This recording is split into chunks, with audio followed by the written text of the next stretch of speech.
Bismillahirrahmanirrahim. Assalamualaikum warahmatullahi wabarakatuh. Alhamdulillahirabbil alamin wa bihi nasta'in wassalatu wassalamu ala Rasulillah wa ala alihi wa sahbihi ajma'in. Allahumma inna na'udzubika min 'ilmin la yanfa'. Yang dihormati Tuan Imam Ahli Jawatan Kuasa Surau dan seterusnya, kepada tuan-tuan muslimin dan muslimat, para tetamu Allah yang dirahmati sekalian.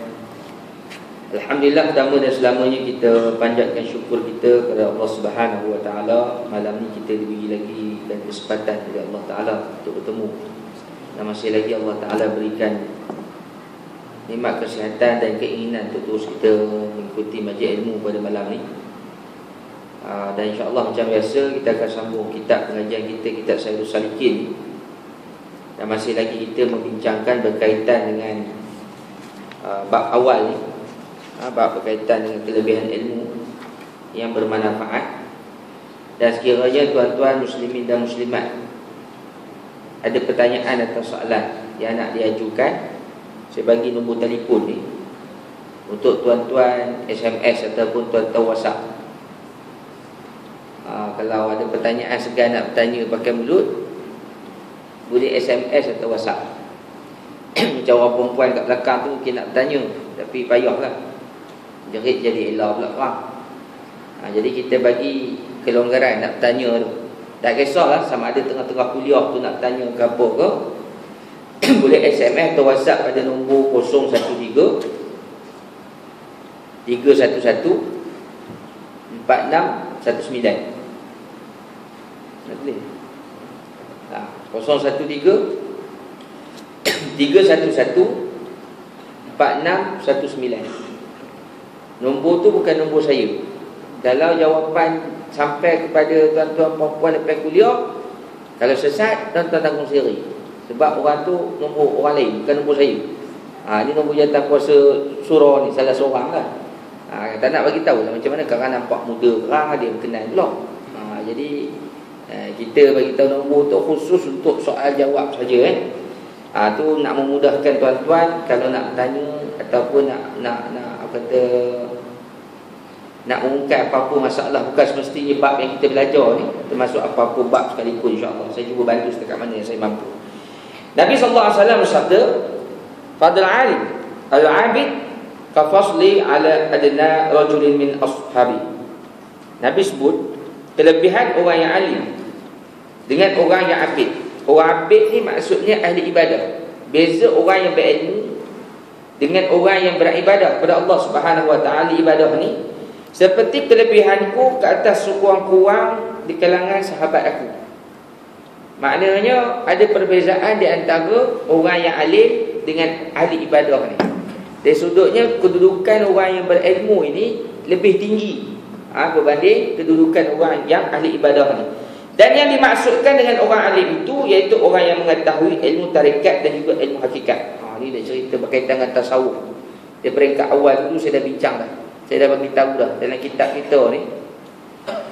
Kitab Sayyidus Salikin ni dia ambil daripada intipati kitab Ihya Ulumuddin, kitab karangan Imam Ghazali rahimahullah taala. Dan pada zaman Imam Ghazali ni, zaman tu adalah zaman ulama sufi. Banyaknya ulama tasawuf. Jadi banyak perbincangan dia berkaitan dengan hati. Berbeza dengan kita hari ni. Hari ni banyak kita membicarakan berkaitan dengan hukum akal. Dia tahu nak menghukum orang tu. Tahu tak? Kalau tanya soalan mesti nak tanya boleh ke tak? Contoh tengok K-pop boleh ke tak? Contoh gitulah. Cium peluk orang atas pentas boleh ke tak? Tu kalau nak tanya hukum akal kan. Cerita panjang, cerita pasal bab tu pula kan. Kan? Tapi nak ceritakan, ulama pada zaman tu banyak menceritakan berkaitan dengan ilmu tasawuf. Jadi perbincangan dia pun berkaitan dengan ilmu tasawuf juga dalam kitab tu. Jadi yang dimaksudkan ilmu yang disebabkan orang yang berilmu ni, orang yang memahami ilmu tarikat dan ilmu hakikat. Orang yang kalau zaman sekarang, orang ikut ilmu tarikat, ilmu hakikat ni, kebanyakannya orang yang mengikut jalan tarikat, jalan kesufian. Sedangkan pada hari ini kebanyakan orang kita tidak mengikut jalan tu. Dan saya minta maaf lah kalau saya sebut hari ni pun berlaku pertemuan di antara ulama tarekat dan juga ulama fiqh. Ada yang kata nak kena belajar ilmu tasawuf dulu baru boleh belajar ilmu fiqh. Ada yang kata kita belajar fiqh dulu baru belajar ilmu tasawuf. Tapi dari segi hukum adab dia, ilmu yang pertama kita kena belajar adalah ilmu akidah. Awaluddin ma'rifatullah. Awal agama kita kenal Allah. Kalau tuan-tuan belajar pakar dalam bidang fiqh sekalipun, contoh berkaitan dengan bab solat, kita pakar, hebat. Tapi kita tak kenal Allah Ta'ala, tak ada nilai solat kita. Bila faham? Tak ada nilai. Tapi bila kita mengenal Allah Subhanahu Wa Ta'ala, mengenal bukan sahaja dari sudut orang kata mengenal secara apa yang kita boleh faham secara lahir, tetapi mengenal dengan keimanan. Ini masukkan dalam ilmu hakikat, ilmu tarekat. Mengenal Allah Ta'ala tu dengan kenal berdasarkan pandangan mata iman kita, bukan mata hati kita, bukannya mata fizikal kita. Sebab setiap orang ni dia punya tahap iman dia tak sama.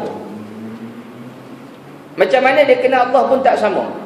Semakin orang kenal Allah, akan datang rasa sayang, akan datang rasa takut daripada Allah Ta'ala. Bila dah sampai peringkat itu, tak payah suruh. Semua perintah Allah Ta'ala dia nak buat, segala larangan Allah Ta'ala dia nak tinggal. Sebab apa? Sebab dia kenal Allah, dia takut. Tak payah suruh dah, automatik dia buat. Macam orang cinta. Macam orang cinta. Dia akan buat apa saja yang pasangan dia suka. Lepas tu kita nak melahirkan rasa cinta kita pada Allah Ta'ala, nak melahirkan rasa takut kita pada Allah, kita kena kenal Allah tu dulu. Jadi secara langsung, apa yang diperintahkan oleh Allah Ta'ala kita akan buat, dan apa yang dilarang oleh Allah Ta'ala kita akan tinggal. Macam tu juga pentingnya kita belajar sirah atau belajar sejarah. Sirah berkaitan kita mengenal Nabi kita Muhammad sallallahu alaihi wasallam. Kita masih lagi dalam bulan Rabiul Awal ni. Bulan kelahiran Nabi, bulan birthday Nabi. Tapi berapa ramai di kalangan kita mengenal Nabi kita dengan sebenar-benarnya? Dan berapa ramai di kalangan kita sebenar-benarnya menyintai Nabi, bukan dari segi lisan saja, tapi sepenuh hati dia menyintai Nabi SAW, macam mana Nabi mencintai kita. Hari ini saya minta maaf dah saya sebut. Kalau tanya anak-anak muda kita, berapa ramai meletakkan Nabi kita sebagai idola dia. Saya dulu pernah kerja dekat Universiti Penuh Manusia, UPM. Ni pun ada lagi kaki tangan UPM ni sini ni. Pernah dulu saya kerja pula dekat bahagian Ewan Pelajar tu, jaga student. Dan saya biasanya pelajar-pelajar baru ni kita ada lah orang kaji selidik di data dia. Nak tengok biar data dia apa semua kan, maklumat peribadi. Antara soalan yang kita tanya, siapa idola kamu? Siapa idola? Daripada 3,000 pelajar yang masuk ni, saya cakap tu, jangan terkejut kalau saya katakan tak sampai 10 orang pun yang tulis Nabi Muhammad SAW. Ada lah yang letak bapak dia, ada yang letak mak dia, ada yang letak pemimpin negara, letak pemimpin politik. Itu biasalah tu. Dia letak Bush pun ada juga. Ni jenis bangang tak tahu nak cakap kita. Tapi yang meletakkan nama Muhammad bin Abdullah ni boleh kira. Sedangkan kita kena tahu, tak ada manusia yang lebih hebat dan lebih baik melainkan Nabi kita Muhammad sallallahu alaihi wasallam. Rasul terbaik, Nabi terbaik. Tak ada Nabi dan Rasul yang lebih baik daripada Nabi kita. Sudah pasti kan Nabi dan Rasul tu dah baik dah. Dah terbaik punya manusia. Tapi tak ada Nabi dan tak ada Rasul yang lebih baik daripada Nabi kita Muhammad sallallahu alaihi wasallam. Tapi berapa ramai yang menjadikan Nabi dia sebagai idola. Kenapa mereka tidak menjadikan Nabi itu sebagai idola? Sebab dia tak kenal Nabi. Hari ni orang jadikan, kalau anak-anak muda kita ni banyak meletakkan idola-idola dia di kalangan atlet-atlet, di kalangan artis-artis. Itu yang sanggup berpeluk, bercium habis tu. Mujur aku tak jadi artis, gamaknya ramai juga orang nak cium aku kalau aku glamour. Gamaknya lah. Walaupun hitam gemuk macam ni, kalau dah glamour orang cium juga tu kan. Betul? Sebab tak glamour. Orang tengok orang kutuk lagi ada. Dah lah hitam gemuk pula tu, siap kutuk pula lagi. Dia terbalik. Kan? Tapi bila orang tu meletakkan Nabi Muhammad SAW sebagai idola dia, datang rasa cinta daripada Nabi, dia akan buat apa yang Nabi suruh. Dia akan tinggalkan apa yang Nabi SAW larang. Maknanya keimanan dia makin bertambah. Sebab tu dalam ayat ni disebut oleh Imam Ghazali rahimahullah ta'ala, ni orang yang alim itu yang dimaksudkan yang memahami, yang mengenali sebenar-benar Allah Ta'ala dan Rasul ni. Senang cakap, dan juga ajaran dia. Ajaran yang kita kena bukan hayati dari sudut bilisan saja, bukan dengan lidah saja, bukan dengan perbuatan kita saja, tapi kita kena mengamalkan dengan meyakini dengan hati kita. Ya Allah terima, ya Allah utamakan adalah hati kita tu, keyakinan hati kita. Sebab ada orang yang mengaku beriman dari segi lidah dan juga perbuatan dia, tapi hati dia tak beriman. Dinamakan orang ni sebagai golongan munafik. Sebab manusia ni ada 3 golongan. Golongan pertama, orang yang beriman. Orang yang beriman ni dia meyakini apa yang dibawa oleh Allah Ta'ala, apa yang disampaikan oleh Nabi SAW dan juga ajaran Islam itu, bukan sahaja dengan lidah dia, bukan sahaja dengan perbuatan dia, tetapi dengan hati dia juga. 3. Tapi bagi orang yang tak beriman ataupun orang munafik, perbuatan dia beriman. Dia semayang, dia puasa, dia pergi haji, dia buat ibadah kepada Allah Subhanahu Wa Taala. Lidah dia pun mengaku sungguh-sungguh beriman kepada Allah, tapi hati dia tak. Dia buat tu bukan kerana Allah Ta'ala. Dia tak ada keyakinan dia kepada ajaran Islam, tak ada keyakinan dia kepada Allah Subhanahu Wa Taala. Dinamakan golongan ni golongan munafik. Dan saya nak bagi tahu tuan-tuan, golongan munafik ni semua penaka. Malahan disebut dalam Al-Quran, dia masuk dalam neraka di tingkat yang paling bawah. Maknanya dia diseksa lebih teruk daripada orang kafir lagi. Dahlah kena seksa lebih teruk pada orang kafir dan dikekal dalam neraka. Ini orang munafik.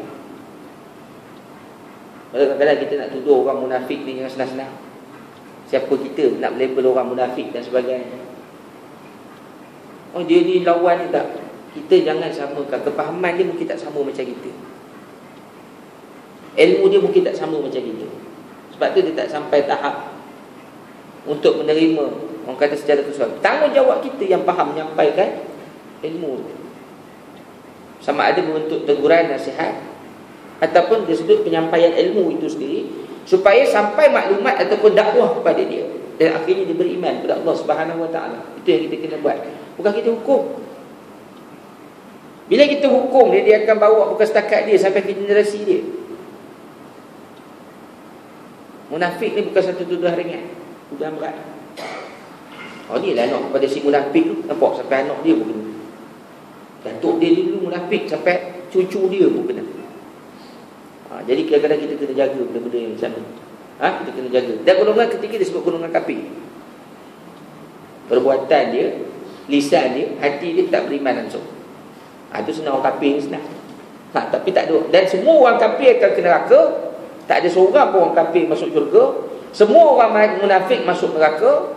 Dan juga orang beriman ada yang kena neraka, tapi akhirnya dia akan masuk syurga Allah Subhanahu Wa Taala. Dan yang dimaksudkan dengan orang yang akil itu, orang yang mengetahui ilmu syariat, yang disebut juga ilmu fiqh. Orang yang faham berkaitan dengan hukum hakam. Kerana orang yang jahil akan ilmu itu tiada dinamakan abid, kerana ibadahnya itu tiada sah, melainkan dengan ilmu. Orang ibadah ni biasa ahli abid ni, dia faham dari segi ilmu fiqh, hukum hakam dia tahu. Dan dia beribadah je lah, dia jaga ibadah dia.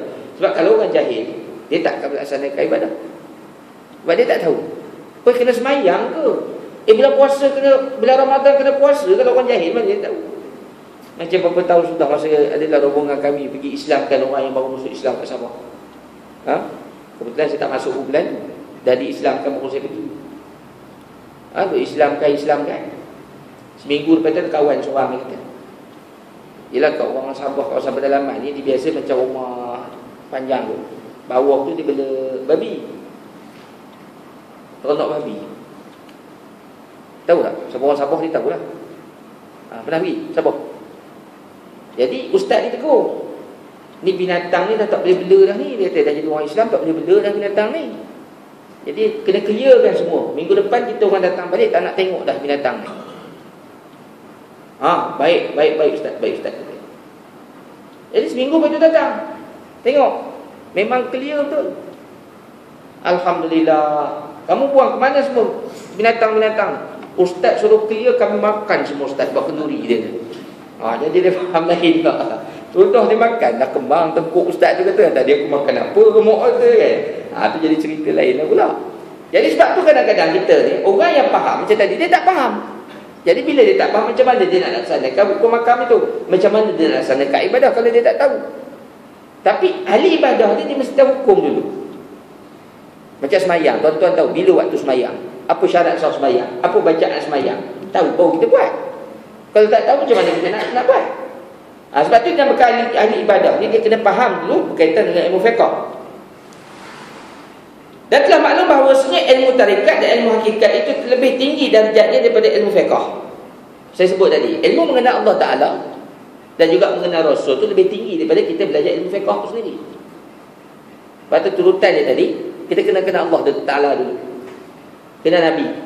Sebab tu kalau tengok rukun Islam pun, pertama rukun Islam adalah mengucap 2 kalimah syahadah. Bukan semayang dulu, bukan puasa dulu, tapi dia letakkan mengucap 2 kalimah syahadah tu sebagai yang paling utama. Nak dibaratkan, saya nak bagi tuan-tuan faham, Islam ni begini, bila mengucap 2 kalimah syahadah, kita nak bina rumah, 2 kalimah syahadah tu ibarat tapak rumah kita. Kalau tak ada tapak nak bina rumah macam mana? Nampak? Itu as-salat tu imanuddin. Solat tu tiang agama. Nak bina rumah pasal tiang tu. Kalau tak ada tanah, macam mana pasal tiang? Orang yang tak ada agama, dia semayang pun tak ada apa. Kita tengok macam contoh orang yang bukan Islam. Bulan Ramadan, ada di kalangan orang Cina yang puasa, yang tak Islam kan, yang puasa. Ada kan masuk TV, masuk paper. Adakah ibadah dia Allah Ta'ala terima? Tak diterima oleh Allah Ta'ala. Sebab apa? Sebab dia bukan orang Islam. Ibadah dia jadi sia-sia, tak ada manfaat untuk dia sama ada di dunia, tak ada manfaat untuk dia juga di akhirat. Tapi kalau bagi orang Islam, lapar benda perbuatan yang sama itu, dia ada manfaat di dunia dan akhirat. Sebab apa? Dia ada asas tapak dia tadi, Islam. Itu tiang sebagai solat dia. Dindingnya adalah puasa, adalah zakat. Dinding ni zakat. Maka kalau rumah ada tiang, tak lengkap di rumah tu. Dinding dia zakat. Bumbung dia adalah puasa. Dia tak beli ibarat rumah, baru nampak rumah tu. Pelengkap dia. Kalau kita pelengkap dengan pintunya, tingkapnya, apa semua tu, itulah ibadah haji kita yang menyempurnakan Islam kita. Saya nak itu contoh je saya bagi ni, bukan hadis, tapi itu contoh nak bagi tuan-tuan faham. Dan segala peralatan elektrik kita ke, mesin basuh ke, yang kebetulan sofa cantik-cantik semua, itu adalah amalan-amalan sunat kita, amalan kebaikan yang kita buat. Itu saya nak bagi faham kat situ. Kalau orang tu keluar daripada Islam, kafir, untung tak rumah tu, tanah tak ada. Tiba-tiba tanah tu kena tarik di kerajaan. Rupanya dia buat tanah atas tanah tol. Kan? Macam baru ni banjir kat Kelantan, habis hanyut tanah dia, habis dah rumah. Dia tak boleh bina rumah kat tapak asal, tapak tak ada dah. Tapak jadi sungai contoh. Nak buat macam mana? Sebab tu iman Islam, iman ni benda yang paling kita kena jaga. Sebab tu iman ni, sejauh mana kita kena Allah Subhanahu Wa Taala, rukun iman yang 6 tu kita kena hadam. Dia baru nampak benda ni kita belajar ni asas. Tapi bila kita faham balik, percaya pada Allah, percaya pada Rasul, percaya pada malaikat, kitab semua, 6 perkara tu satu je kita tak percaya, habis. Maknanya iman kita rosak. Iman rosak, habis. Tidak beragama Islam saja. Sebab tu kita kena kenal Allah Ta'ala dulu. Lepas tu barulah kita mengenal ilmu fiqh. Dan juga seterusnya kita mempelajari ilmu akhlak. Disebutkan dalam kitab ni, tengok dia kata apa. Dan telah maklum bahawa ilmu tarikat dan hakikat itu lebih darjat atau lebih tinggi daripada ilmu fiqh dan juga ilmu usuluddin, seperti yang disebutkan oleh Imam Ghazali rahimahullah taala dalam kitabnya yang nama Jawahirul Quran. Dan lagi sabda Nabi sallallahu alaihi wasallam, "Qudidal mu'minul 'alim al-mu'min al-'abid bi 70 darajah." Dilebihkan orang yang mukmin yang berilmu ataupun orang yang alim atas orang mukmin yang ahli ibadah tadi 70 darjat. Beza antara orang yang berilmu tadi dengan orang yang ibadah ni, hidup dia dengan beribadah 70 darjat. Maknanya di sisi Allah Subhanahu Wa Taala sendiri, Allah muliakan orang yang berilmu dengan orang yang hanya tahu nak ibadah saja. Lepas tu tambah dalam hadis lain, tuan-tuan jangan lupa, kalau ada ahli ibadah Ni saya nak bagi tahu tuan-tuan, saya boleh katakan orang ahli ibadah lah, orang yang datang masjid surau. Kalau ada ahli ibadah membiarkan persekitaran dia ni bergelombang dengan maksiat, dia tak boleh tahu. Dia tahu maksiat banyak.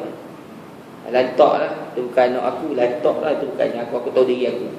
Orang tu dulu masuk neraka. Yang ahli ibadah tu dulu masuk neraka. Sebab tu kita kena ambil tahu juga. Jangan kita tahu diri kita.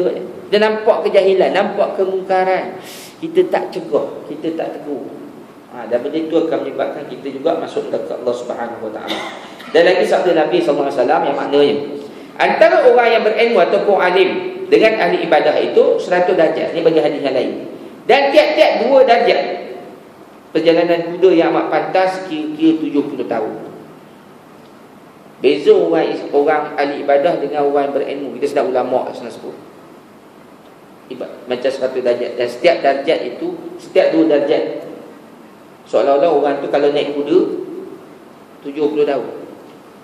Sebab dia sebut kuda di sini. Pada zaman Nabi, kenderaan yang paling pantas ni kuda lah. Kalau zaman tu ada Ferrari, mungkin ada perkataan Ferrari kat sini. Macam baju kawan kita ni, baju Ferrari kan. Kebetulan ada pula kata, abang jual kereta Ferrari. Bukanlah, pokok lah. Okay?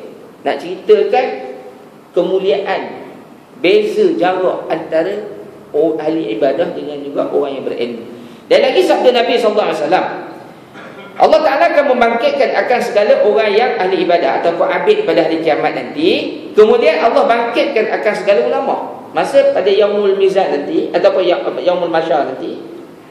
Bila dibangkit, ditiupkan sangkakala kedua. Bila dah dibangkitkan, kita tiup sangkakala ni tuan-tuan. Bila tiup sangkakala pertama, semua makhluk mati. Yang tak mati lagi masa tu siapa? Malaikat maut sendiri tak mati. Malaikat Israel tak mati.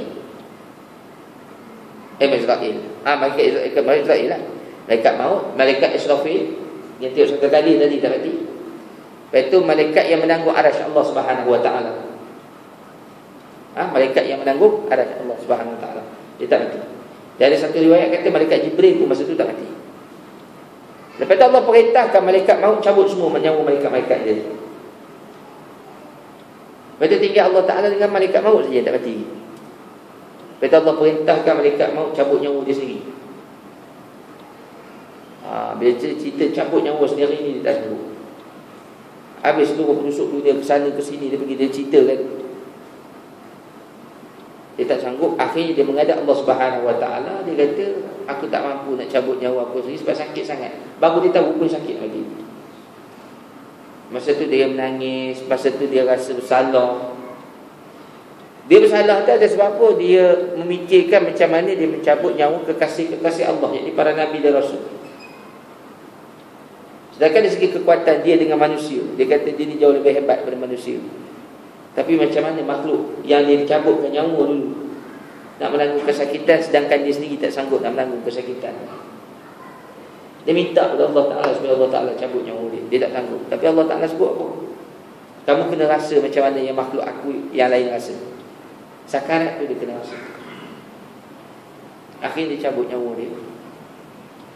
Dan diriwayatkan kalau ada makhluk yang hidup pada masa itu, tak disebut secara jelas makhluk sama ada manusia ataupun para malaikat tu sendiri, makhluk tu akan mati dia.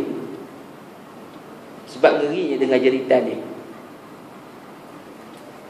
Bila dah mati semua makhluk Allah Ta'ala, Allah Ta'ala berfirman dalam Quran dia sebut, kerajaan mana yang memerintah hari ini? Allah lari lagi, Allah sebut pasal kerajaan. Kerajaan mana yang memerintah hari ini? Tak ada siapa jawab. Siapa tak ada siapa jawab? Semua hati. Jadi pada ketika itu Allah sendiri yang jawab. Kerajaan akulah hidup, yang kekal selama-lamanya, yang kekal abadi, yang tidak akan musnah. Dan akhirnya Allah Ta'ala hidupkan balik malaikat Israfil. Dan dia tiup sangkakala yang kedua, semua makhluk dibangkitkan balik. Itu cerita panjang ni cerita, tapi saya nak ringkaskan di sini. Bila Allah hari kebangkitan tadi, bila kita dibangkitkan, kita dalam keadaan terbingung-bingung. Tempoh tu jauh lebih panjang daripada tempoh hidup kita kat dunia. dalam keadaan tak tahu apa-apa ni. Bangkit-bangkit nak buat apa ni? Masing-masing terpikir-pikir. Dia sebutkan masing-masing dalam keadaan telanjang, tak pakai baju apa. Sampai kan anak Nabi SAW tanya pada Rasulullah, si Fatimah tanya, dia kata bukankah pada ketika tu masing-masing akan melihat aib, mana kemaluan masing-masing. Dia kata masa tu Nabi kata masa tu semua duk sibuk fikir hadiri masing-masing dah, tak fikir dah masa benda tu. Semua bimbang, semua risau, semua kalut. Sehingga kan pada ketika tu baru dah dengar disebutkan satu suara yang keras daripada langit. Dan kebanyakan manusia pada ketika kebanyakan makhluk jangka pada masa itu ingat Allah Ta'ala dah turun. Rupanya bukan Allah Ta'ala, malaikat. Yang mana pada ketika tu malaikat mengasingkan terus. Allah ciptakan balik benda-benda yang pernah disembah oleh manusia tu. Ada yang salib ke, patung-patung, bahala, semua diciptakan balik, dibangkitkan balik. Dan Allah menyebut, pergilah kepada Tuhan-Tuhan yang kamu sembah dulu. Dan akhirnya tinggal golongan orang Islam saja. Yang lain tu habis ikut, dan akhir mereka terus masuk neraka. Tak ada seorang pun orang kafir masuk syurga. Dan orang kafir ni dia tak ada yaumul hisab macam kita. Dia ada hisab dia, tapi hisab nak menentukan kedudukan neraka mana yang dia akan duduk. Makin jahat makin teruklah dia, tapi dia tetap masuk neraka juga. Orang kafir ni baik macam mana, dia tetap ke neraka juga. Dan tinggal orang Islam, Allah Ta'ala menyuruh lagi. Dia kata pergilah cari Tuhan lain. Kenapa kamu semua tak mengikut kepada Tuhan-Tuhan yang mereka sembah? Semua orang Islam hidup, semua takut. Dan masa tu kami mengaku tidak ada Tuhan melainkan kamu, dan kamulah Tuhan yang layak disembah. Dan selepas itu Allah Ta'ala mengasingkan antara orang yang semayang dan orang tak semayang. Dia kata amalan yang mula-mula yang dihitung adalah amalan solat. Dan semua orang yang tak semayang masuk neraka. Tak ada seorang yang tak semayang yang masuk juga, yang dilepaskan. Semua masuk neraka. Baik macam mana pun dia akan masuk neraka. Sebab segala amalan dia Allah Ta'ala tak terima. Jadi nak isap apa lagi, dah amalan kebaikan yang Allah Ta'ala tak terima. Betul nampak? Dan selepas dihukum dia di dalam neraka atas sebab dosa dia meninggalkan solat, dia keluarkan baik. Itu kita tak tahu berapa juta tahun, berapa ribu tahun tu. Bila dia keluarkan tu barulah dihitung amalan dia. Betul nampak? Bukan semudah pun. Sebab tu kena jaga solat itu. Orang yang lepas amalan solat dia akan meneruskan perjalanan dengan mudah selepas. Dan disebutkan dalam hadis, Allah bangkit pada hari kebangkitan tadi. Ini cerita orang yang dah lepas pilih ni, orang semayang ni. Kata Allah Ta'ala sebut di hari kursi ni, Allah Ta'ala bangkitkan segala ahli ibadah dan juga ahli ulama. Maka firman Allah Ta'ala dia kata, wahai segala ulama, bahawasanya tiada aku berikan kepada kamu akan ilmuku kepada kamu, melainkan kerana pengetahuanku dengan kamu, dan tiada aku taruh ilmuku kepada kamu kerana aku menyaksikan kamu, maka masuklah kamu ke dalam syurga, maka sesungguhnya telah aku ampun segala dosa-dosa kamu. Allah bangkitkan golongan ulama tadi. Ulama ni kita kata tengok, ulama ni pada dua. Satu ulama su, ulama jahat, yang kata semua ulama masuk syurga. Ada juga ulama jahat. Malahan ulama yang jahat ni dia masuk neraka jauh lebih teruk daripada orang yang buat dosa. Itu kemudian, cerita kemudian, dia tak masuk bab tu lagi. Okey. Golongan ibadah dengan alim ulama tadi, Allah sebut pada golongan ulama tadi, ulama yang diterima tadi amalan dia, yang beriman sungguh pada Allah Ta'ala. Allah kata aku dah ampunkan dosa kamu, masuk dalam syurga. Yang disebutkan dimasukkan dalam syurga tanpa hisap. Tanpa hisap ni maknanya dia tak perlu nak tunggu hari perhitungan amalan. Dia tak perlu nak tunggu dah hari orang kata pembalas, orang kata nak menunggu pula, orang kata yaumil mizan tadi. Melainkan kalau dia ada beberapa perkara yang sakut, antaranya kalau dia banyak menzalimi orang dulu. Satu. Yang kedua, kalau dia ada hutang sangkut, ada hutang sangkut. Kita ada beberapa dosa-dosa lain lah yang ada kaitan dengan manusia. Contoh termasuk dengan mak bapak dia, disangkut. Selesai itu boleh masuk juga. Yang dimaksudkan yang Allah Ta'ala ampunkan dosa dia dengan dengan Allah Ta'ala. Kalau dia tak ada urusan dia dengan dunia selesai, urusan dengan manusia selesai, maka dia akan terus masuk syurga Allah Ta'ala. Tapi kalau dia kait-kait dengan manusia, dia tertangguh juga dekat situ. Itu kita faham Dan selepas bila Nabi SAW sebut cerita berkaitan hadis ni, sembah sahabat Nabi SAW kepada Nabi SAW, "Ya Rasulullah, apakah amalan yang terlebih afdal?" Maka Nabi SAW bersabda, "Mengetahui atau mengenali Allah Ta'ala." Maka sembah lagi, "Ya Rasulullah, apakah amalan yang lebih besar pahala dia?" Maka sabda Nabi SAW, "Mengenal Allah Ta'ala." Maka sembah mereka, "Kami bertanya daripada amal dan engkau jawab dengan ilmu." Maka sabda Rasulullah SAW, bahawasanya sedikit amal serta mengenal Allah Ta'ala itu lebih baik ataupun lebih manfaat dengan banyak amal tetapi jahil, kerana Allah Ta'ala itu tiada memberi manfaat.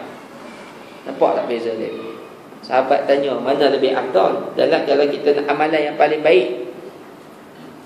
Dia ada dua soalan. Satu, apa amalan paling baik? Dia tanya Nabi. Sahabat tanya Nabi. Nabi kata, kenal Allah. Lepas tu yang dia kata, paling banyak pahala apa? Kenal Allah juga. Lepas tu ilmu akidah ni, ilmu yang paling besar. Awal dia, saya sebut dari awal dia, ma'rifatullah. Awal agama kita kenal Allah. Sahabat tanya, kami tanya pasal amal, tapi kamu jawab berkaitan dengan ilmu. Tu Nabi kata, Allah lebih suka amalan yang sikit tapi betul, daripada banyak tapi salah. Yang mana amalan yang banyak tapi salah ni Allah tak terima. Sebab apa salah? Sebab dia jahil. Boleh faham tak? Mungkin di kalangan tuan-tuan ada yang semayang 5 waktu je dia jaga, tapi semayang dia betul. Ada orang ni pula semayang, ya Allah, semayang sunat dia tarawih tiap-tiap bulan. Sampai bulan Syawal pun semayang tarawih. Bulan Safar, Muharram semua dia semayang tarawih juga. Boleh tak amalan itu? Betul lah, tapi bukan pada waktu dia. Jadi amalan dia sia-sia. Saya ingat ada seorang jemaah saya, jemaah umrah yang saya bawa pergi ke Mekah. Dia balik daripada Mekah tu, ialah kat Masjidil Haram Madinah dengan Mekah ni, tiap-tiap kali lepas semayang ada solat jenazah. Betul? Yang pernah pergi Mekah tahu lah. Sampai Malaysia, tiap kali lepas semayang dia semayang jenazah. Sampai orang tegak. Kebetulan saya datang ke surau, tempat dia. Ada sahabat tegak ustaz tegak jadi sikit. Jemaah ustaz, nampak balik Mekah duduk semayang jenazah, tak berhenti lepas semayang. Lepas saya panggil dia, bang. Dia kata, ustaz cakap, ustaz tengok, memang semua semayang jenazah. Saya panggil dia, pasal apa semayang apa dia? Semayang jenazah ustaz. Siapa mati? Itu dia diam. Kena ada orang mati ya. Nama apa solat jenazah? Kena ada orang mati lah. Tu saya pergi Mekah itu, tiap-tiap kali lepas semayang ada orang semayang jenazah lah. Memanglah sebab ada orang mati. Tak nampak pun jenazah lah. Mana nak nampak orang semayang tempat lain? Jenazah tu tempat lain. Memang dah tak cukup. Oh, kalau macam tu siapa-siapa mati lah hari ni ustaz. Hari ada orang mati kan dia tak? Jenuh lah kalau macam tu. Kan? Dia nak kira macam tu. Sebab itu solat yang berkaitan dengan dia kena ada peristiwa. Dia buat sebab dia jahil. Bila jahil, amalan dia Allah tak terima.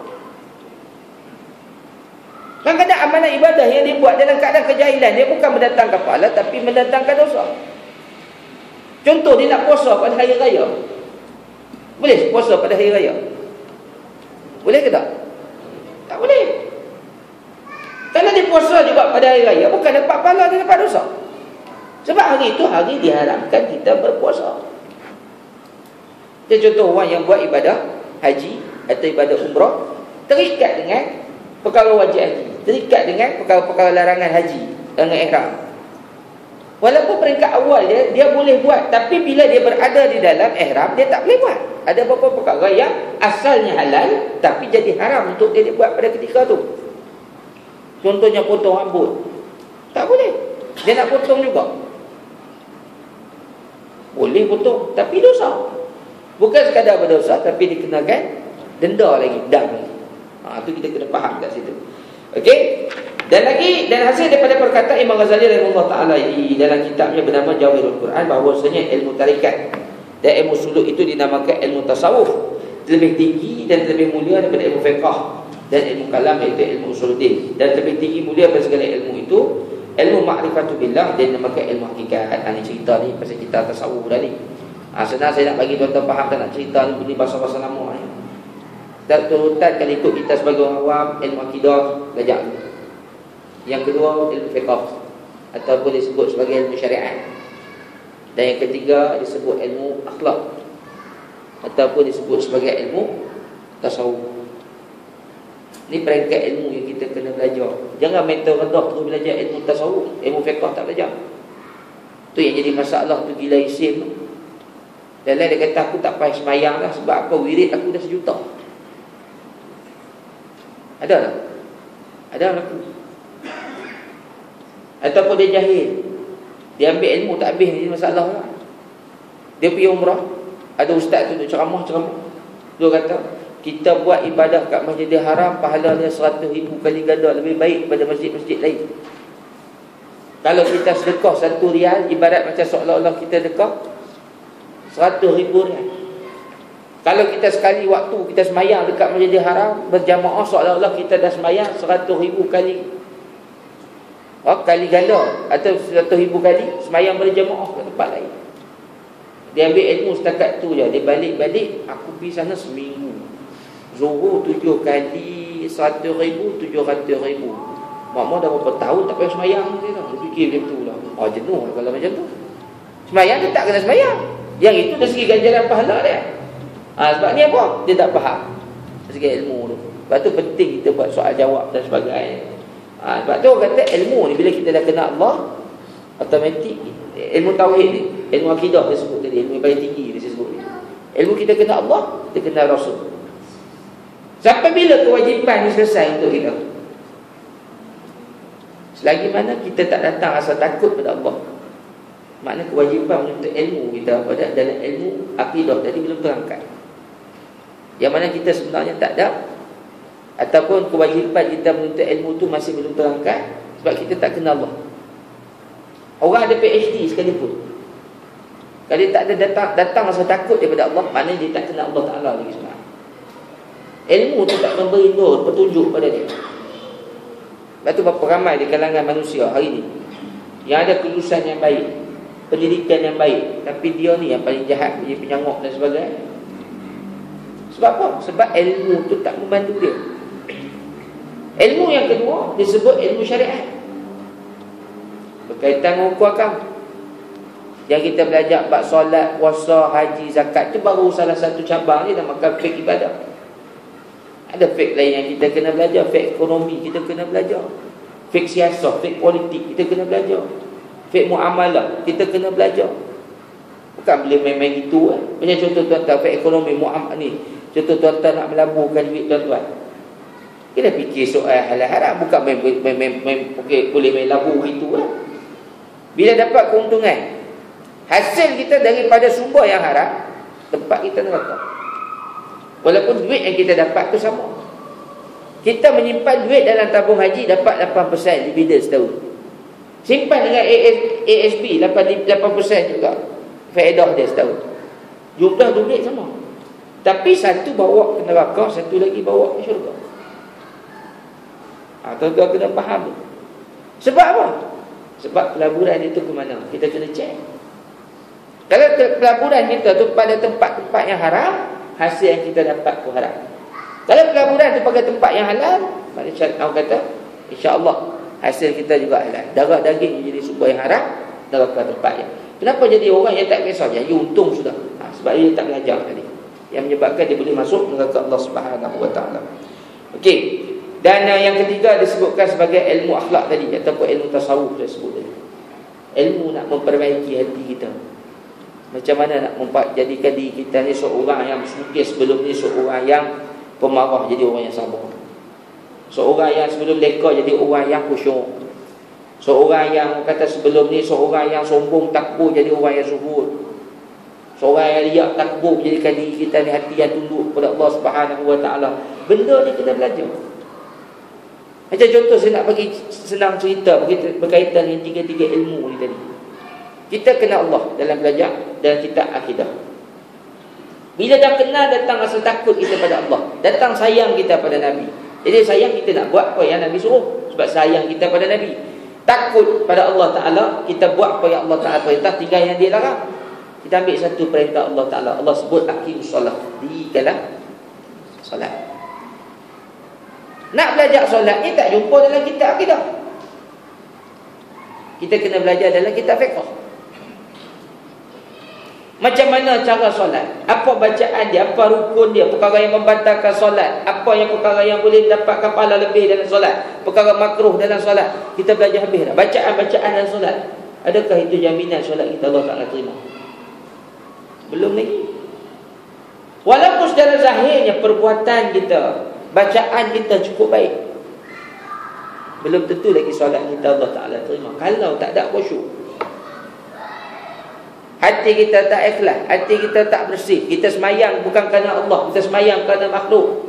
Sebab nak dapat pujian manusia, supaya orang kata kita ni alim, supaya orang kata kita ni ulama, supaya orang kata kita ni bagus. Mana niat dia ibadah tu bukan kerana Allah, tapi kerana yang lain. Adakah Allah terima ibadah dia walaupun perbuatan dia cukup cantik, bacaan dia cukup hebat? Tak. Apa yang disebut dalam Al-Quran, fawailul musallin allazina hum an salatihim sahun.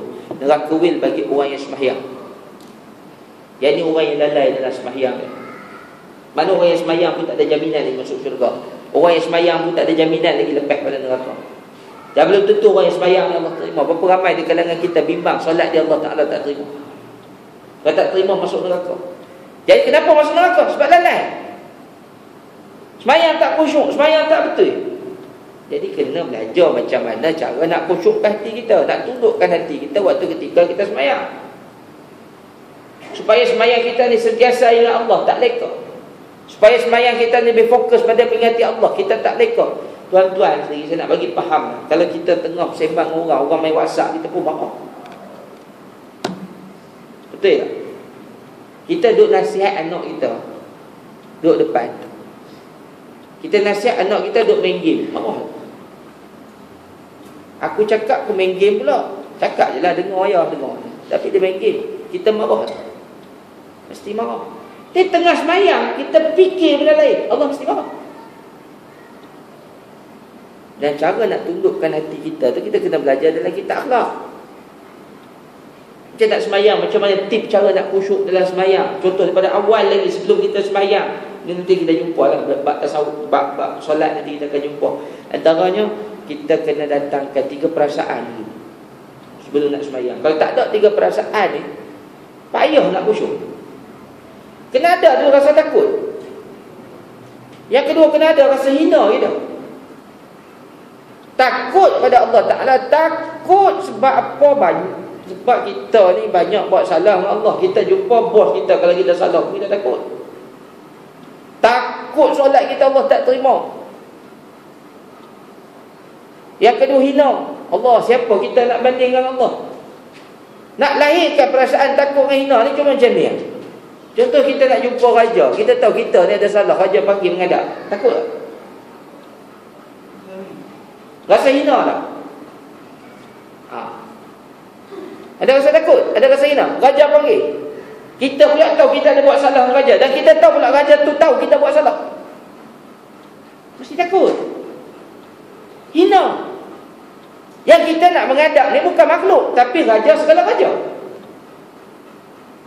Tu kita kena faham. Bila ada 2 perasaan ni, kita tak berani. Itu tuan-tuan tengok orang nak ambil pingat tu, tengok dia punya sopan, dia punya tertib, dia punya takut, kentut pun tahan satu,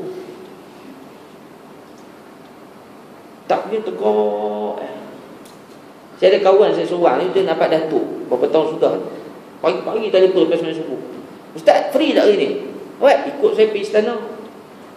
Ambil pingat, takut lah. Takut apa? Dah teman je, ada kawan, okey lah, pergi sarapan, tapi dia tak makan. Saya dulu makan, saya tak makan. Takut nanti terberok, terkecil, susah. Belum menghadap lagi, dia dah rasa macam tu. Ini yang kita nak menghadap dia, raja segala raja, Allah Ta'ala. Kalau kita kenal Allah Ta'ala, kita akan jauh lebih takut berbanding nak menghadap raja dia lagi. Lepas itu ketiga, perasaan mengharap. Mengharap. Kita kadang-kadang jumpa bos kita, mesti ada benda yang kita nak. Kita jumpa raja, mesti ada benda yang kita nak. Macam tu juga kita jumpa raja, segala raja, ada benda yang kita nak. Sebab kita ni makhluk. Makhluk sentiasa tidak akan terlepas daripada mengharap Allah Ta'ala. Setiap detik, setiap saat kita ni diberikan segala kebaikan oleh Allah Ta'ala, cuma kita tak sedar. Dan kalau satu sikit yang tertarik nikmat yang ada pada kita hari ni, kita akan rasa kesan cukup besar dalam kehidupan kita. Kita macam tuan-tuan duduk ni, berapa banyak nikmat Allah Ta'ala bagi. Nikmat kesihatan, nikmat dapat tidur dalam kuliah, betul. Nikmat kita dapat kepahaman. Andai kata Allah uji sikit, bagi stop sikit jantung kita sekejap, tumbang lah. Ni berapa banyak ni fungsi organ apa semua berjalan ni tanpa kita kawal. Yang kawal siapa? Allah Ta'ala. Allah bagi stop sekejap habis, tumbang. Ni menapah, bukan susah sangat. Allah bagi semua cukup lah. Tak senang lah kita nak buat apa pun, semua Mujur free, napah ni kita free. Kalau napah ni berbayar, mampu je lah. Cukup bulan, malaikat hantar bil. Ni bil napah Ni tak masuk GST lagi lah. Masuk GST lain agak. Mati lah. Tapi Allah bagi free. Banyak semua nikmat Allah Ta'ala bagi. Bila datang dah tu, baru semayang kita akan baru semayang kita akan ada kualiti dia. Allah terima solat kita. Itu baru satu bab, cerita berkaitan dengan solat. Boleh cerita bab-bab lain lagi. Sebab tu kalau kita nak tengok tuan-tuan, dan apa yang saya bincangkan dalam kitab ni sikit, baru berapa? Satu muka lebih Sebagai makhluk Allah Ta'ala, sebagai orang Islam, kita kena memelihara untuk diri kita dan juga ahli keluarga kita. Kena pastikan ketiga-tiga cabang ilmu ni kita belajar, dan ahli keluarga kita di bawah tanggungan kita juga belajar. Kalau tak selagi itu, kewajipan menuntut ilmu atas kita tak terangkat. Yang disebut dalam hadis Nabi talaba'al faridah ta'ala kulli muslim, menjadi kefarduan bagi setiap orang Islam itu menuntut ilmu. Ilmu apa ni? Tiga tadi ni lah.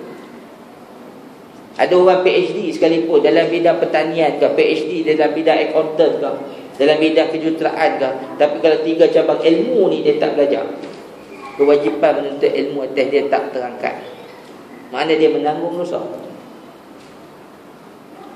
Kita sebagai suami, sebagai ayah, ini didikan yang kita kena bagi ke anak-anak kita. Kepada tiga ilmu ni tadi. Ilmu kita mengenal, mereka mengenal Allah, mengenal Rasul, berkaitan dengan benda-benda yang fardu ain dalam kitab fiqh, dan juga ilmu akhlak. Jadikan diri dia orang yang baik, orang yang ikhlas, yang faham. Dia buat tu bukan kerana makhluk, tapi dia buat segala kebaikan tu kerana Allah Subhanahu Wa Taala. Itu tiga cabang ilmu yang tuan-tuan kena faham. Okey, saya buka soalan dah. Ada soalan tak dalam tu? Mesti tulis. Ini mesti kredit habis. Kan? Okey, apa hukum mengambil dividen ASB? Saya tak nak sebut dividen, saya sebut faedah. Ini bahasa untuk mengkaburi kita. Okey, hukum dia haram. Saya ulang balik, hukum dia haram. Saya tak nak sebut pasal ASB saja, termasuk faedah yang kita dapat dalam KWSP. Hukum dia haram kita ambil. Haram sebab apa? Sebab duit kita dilaburkan, sebahagian daripada duit kita dilaburkan pada tempat yang tidak patuh syariah. Saya minta maaf, saya antara tenaga pengajar kat Suruhanjaya Security, sampai hari ni Suruhanjaya Security tak keluarkan sijil patuh syariah kepada ASB. Sebab memang jelas ada sebahagian daripada duit ASB kita dilaburkan dalam pelaburan yang bertentangan dengan syarak. Paling senang saya sebut perbankan. Yang perbankan ni keuntungan, perbankan konvensional lah maksud saya, dan keuntungan dia adalah riba. Dari riba tu lah kita dibagi balik keuntungan tu kepada para pelabur. Kalau orang kata Kalau ustaz sikit je, bukannya banyak pun. Sikit je. Yang haram ustaz terang sangat. Yang pelaburan tempat halal, kenapa ustaz tak explain? Kenapa ustaz tak jelaskan? Yang halal kita tak jelas. Saya buat okey lah tu. Yang kita duk petikai ni yang haram ni. Sebab kita ada kuasa. Kita ada kuasa nak menyimpan ataupun melabur pada tempat-tempat lain. Kecuali macam KWSP tadi. Ini cerita lain. KWSP kita tak ada kuasa. Memang tiap-tiap bulan kena potong. Jadi menyimpan tu kita tak dosa. Tapi ambil dividen dia, faedah dia tak boleh. Tapi KWSP yang pelaburan pelaburan tak patut syariah tadi, ada dua dosa. Dosa yang pertama, kita melabur pada tempat yang haram. Maknanya dalam masa yang sama kita menyokong kepada pelaburan yang haram. Dan yang keduanya, kita mengambil hasil haram. Saya terang tak sedikit tadi. Macam orang kata, majlis fatwa kata boleh tak? Majlis fatwa dia tidak boleh mewatalkan fatwa. Yang boleh mewatalkan fatwa kerajaan negeri. Majlis fatwa ni macam menasihat je. Dia bagi tahu. Nak ikut tak ikut, setiap negeri ada fatwa kan. Dan negeri itu lebih faham. Nak cerita panjang, bila saya cerita panjang ni cerita lain lah. Tapi saya nak bagi faham itu ya. Saya nak bagi faham tu. Sebab apa? Memang jelas ada pelaburannya pada tempat yang haram. Tuan-tuan boleh buka kitab Imam Nawawi hadis 40 tu. Hadis ke-6. Itu antara rujukan yang paling jelas. Nak menunjukkan bahawa pelaburan yang macam ni kita kena tolak. Sebab Nabi sebut tempat perkara yang halal tu jelas, yang haram tu jelas. Bila bercampur jadi syubhah. Orang yang menghindar pada syubhah ni orang yang berjaya. Kalau tak jejah ustaz, duit sama je. Okey, kalau macam ni ikut hukum fiqh air ni, selagi tak berubah rasa dan bau dan warna dia, suci dan menyuci kan. Betul tak? Saya masukkan dalam ni setitik air limbah, air kencing. Masuk air kencing saya lah dalam ni. Air kencing warna putih, bukan warna kuning tu. Dia warna putih. Saya goncang, berubah tak warna dia? Ha? Berubah tak rasa dan bau dia? Berubah tak bang? Tak setitik lah saya masuk. Mana tahu? Oh, bukan sebab apa pernah rasa. Ada. Okey, dia tak berubah. Dari segi hukum fiqh dia, boleh minum kalau orang tu tak tahu. Tapi kalau saya bagi abang minum nak, pokok berkat kencing aku, mana tahu mampu tak minum kan? Itu kita dah jijik soal tu. Bayangkan kalau kita boleh faham jijik benda yang boleh bawa kita ke neraka. Kita kena anggap benda rasuah, benda riba ni benda jijik. Rasuah benda jijik, bukan benda yang mulia. Tapi terbalik orang kita ni, walaupun dia kaya, alah dia kaya makan rasuah, tapi kita duk sanjung juga orang kaya makan rasuah. Ni silap kita ni. Sebab dia tidak memandang benda tu jijik. Sampai macam pelaburan yang haram ni pun kita tak pandang jijik. Dia tak pandang jijik, kita jalan je. Ni tentu kena jaga. Saya bagi tahu dari segi hukum tu duit tu hanya boleh digunakan untuk kerja-kerja pemaslahatan awam sahaja. Macam sekarang ni tengah berlaku banjir kat Kelantan, Terengganu, Pahang ni. Banyak kemudahan awam yang rosak. Duit tu boleh guna untuk kerja-kerja pembersihan semua ni. Boleh guna tu. Ni peluang yang terbaik. Saya cakap dia tu lah. Saya baru balik semalam, besok nak pergi balik. Saya pergi baru-baru ni dalam ada kita orang yang bagi duit faedah ni dekat 70,000 tu kita dapat gunakan untuk kerja-kerja pembersihan, nak beri peralatan pembersihan dan sebagainya. Duit tu boleh guna untuk kerja-kerja peralatan. Tapi okey, surau boleh tak kita guna untuk renovation? Tu tak boleh. Sebab dia jelas. Jangan dicampurkan benda-benda yang haram dengan benda yang orang kata yang bersuci ni. Tapi awam ni semua orang pakai. Cina, India, Melayu, Islam tak Islam semua pakai. Jadi boleh. Tempat tu boleh guna kat situ. Walaupun ada satu pendapat yang lain mengatakan boleh juga kita bagi pada fakir miskin. Ada pendapat yang kata boleh. Tapi saya tak ambil pendapat tu. Saya tidak ambil pendapat tu. Sebab pendapat tu tidak ada nas dia. Okey, itu berkaitan dengan orang kata duit faedah haram tadi. Bagaimana pula duit daripada KLFC kita dilaburkan dalam unit amanah yang patut syariah? Boleh tak? Boleh. Itu yang terbaik. Sekarang ni saya dah bagi tuan-tuan untuk simpan duit dalam KPSP, simpan gitu je. Faedah dia setahun lebih kurang dalam 4% kita silap. KPSP 4%. Adakah lebih? 4 8. Oh, patutlah kaya. 8. Sekarang ni ada kemudahan kita boleh keluar berapa persen daripada duit simpanan kita tu masuk pada unit amanah. Yang dulu syariah banyak. Tapi kenapa ramai yang tak nak masuk? Sebab bila dia masuk dia potong dulu. Persen lebih kurang 6% dia potong tu. Potong tu bayar komisen dan juga pengurusan syarikat tu. Tapi keuntungan dia lagi gila.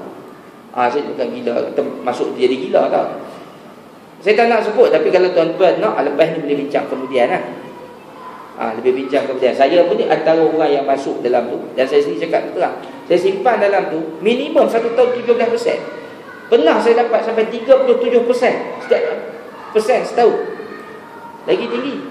Tapi duit tu tak boleh keluar macam KPSP juga.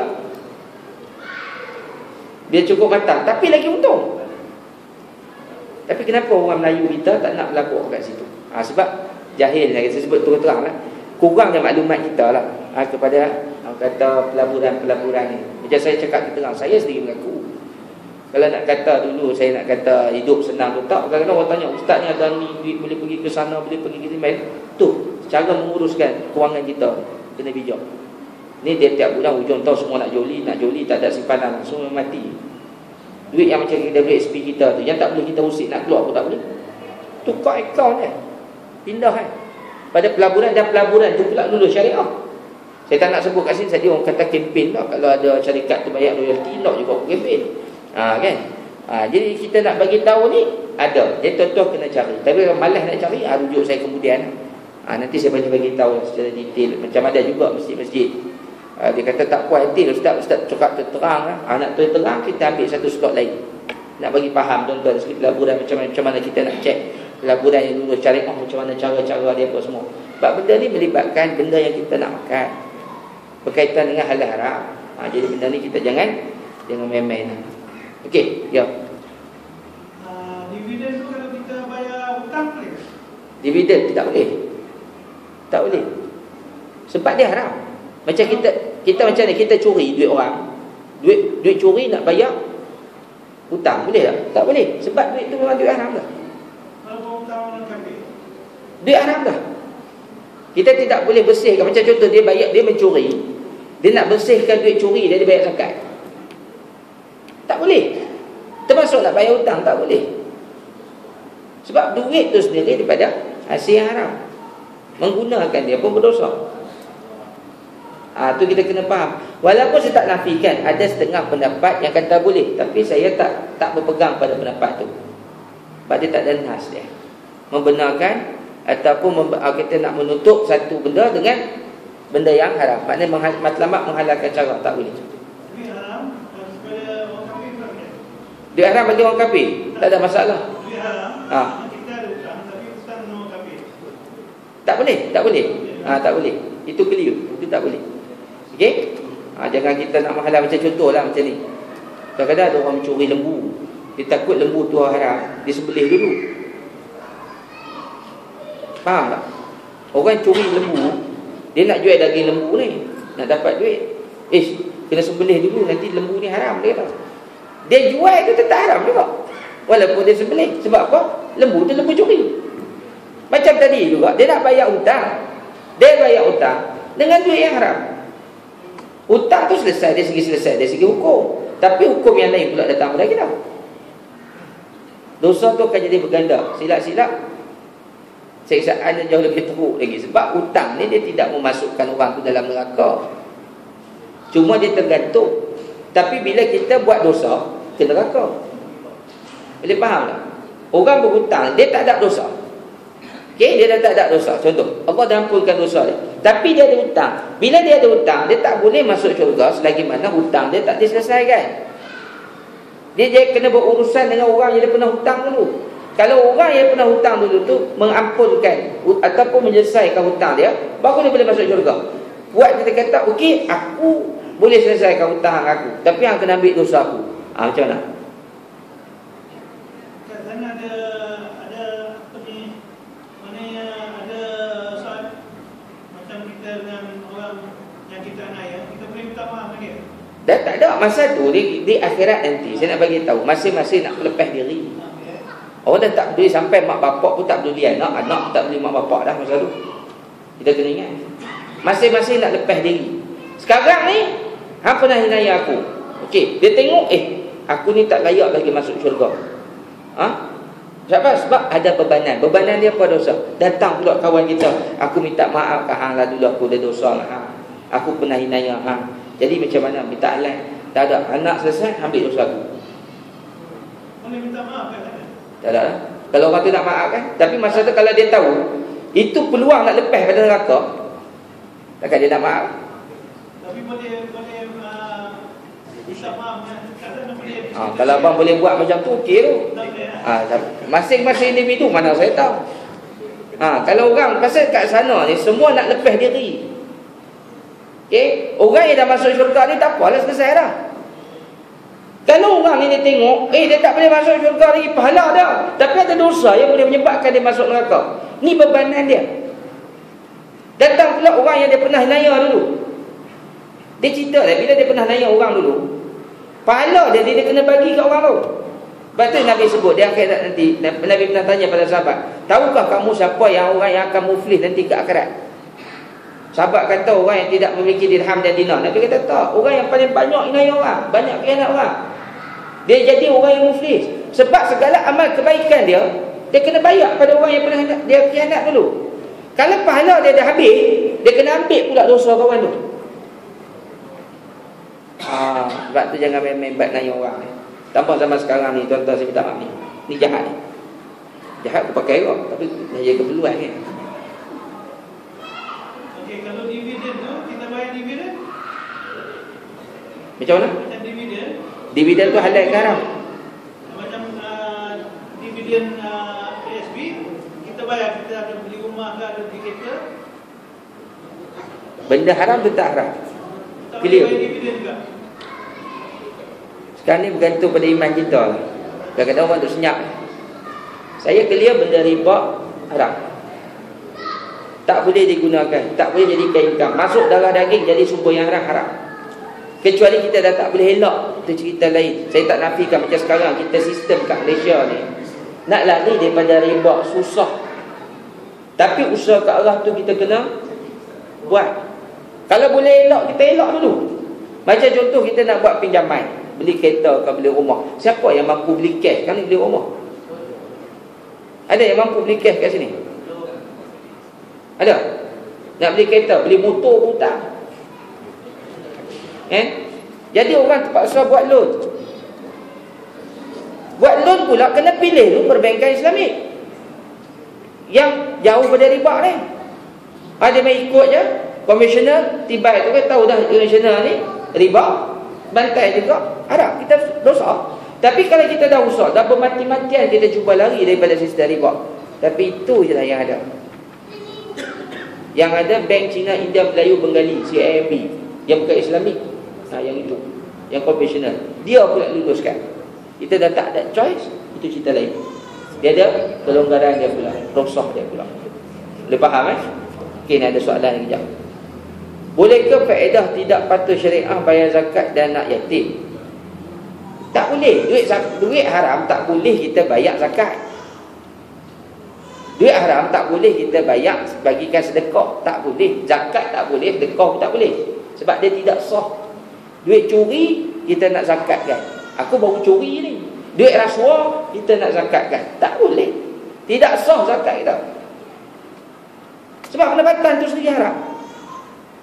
Jadi duit tu hanya boleh dilupuskan macam saya sebutkan tadi, untuk kerja-kerja pemaslahatan awam.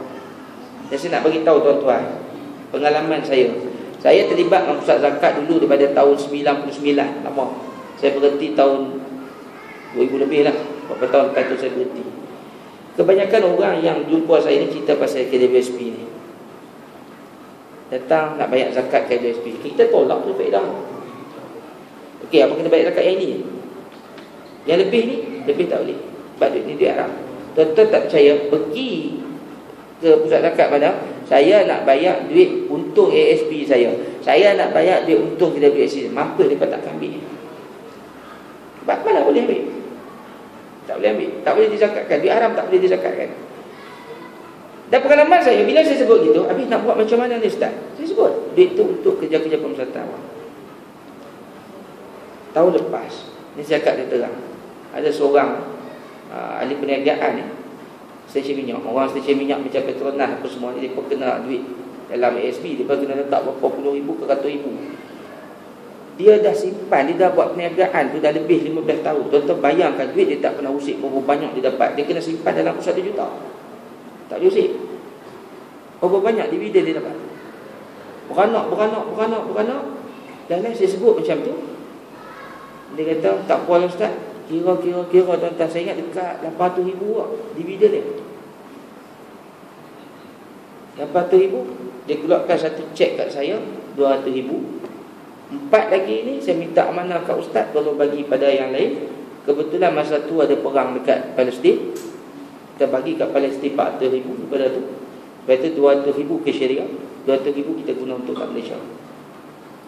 Masa kebetulan tu banjir dekat Terengganu, banjir besar, kita guna untuk kerja pembersihan dan sebagainya. Saya ingat dalam setahun lepas tu, tak apa setahun ni, dia hubungi saya, Ustaz cakap tu saya ingat lagi betul. Kita korbankan sebab kita yakin janji Allah. Saya keluar duit tu berat, berapa ratus ribu ke sikit dia kata. Ustaz tahu, saya dapat projek 80 juta. 80 juta dapat projek. Tapi sekarang projek dia masih berjalan. Rupanya Allah ganti cash dia. Saya yakin satu je, Allah akan bagi. Kita tolak benda haram, Allah akan ganti yang lebih baik. Dia dapat. Dan kebanyakan saya masa kerja pusat zakat dulu macam tu, dia akan dapat. Tapi yang saya pelik, saya minta maaf, masa saya kerja dekat universiti penuh manusia ni dulu, kebanyakan orang yang layak zakat tak bayar zakat. Saya tak nak sebut dah siapa, profesor, doktor. Sampai ada yang kata kat saya, kalau kita bayar zakat, macam mana dengan duit kerajaan? Tak ada orang nak bayar cukai. Loh, saya kata, ada profesor pun bodoh juga. Zakat untuk orang Islam saja. Yang kita bantu pun orang Islam saja. Jadi kalau orang Islam, tak semua orang Islam layak terima zakat. 8 golongan saja. Malah saya bila saya pergi ke kilang-kilang, tak layak bayar zakat. Malahan mereka ni layak terima zakat, dia pun nak bayar zakat. Dia kata apa? Bila kami bayar zakat, rezeki melimpah Ustaz. Allah cukupkan keperluan kami. Benda yang tak cukup, Allah cukupkan. Tentang susah, terdesak masa tu datang bantuan. Tak datang macam mana kita tak selesai. Allah selesaikan. Sebab keyakinan itu. Soalnya pada kita sendiri, kita ada keyakinan kita.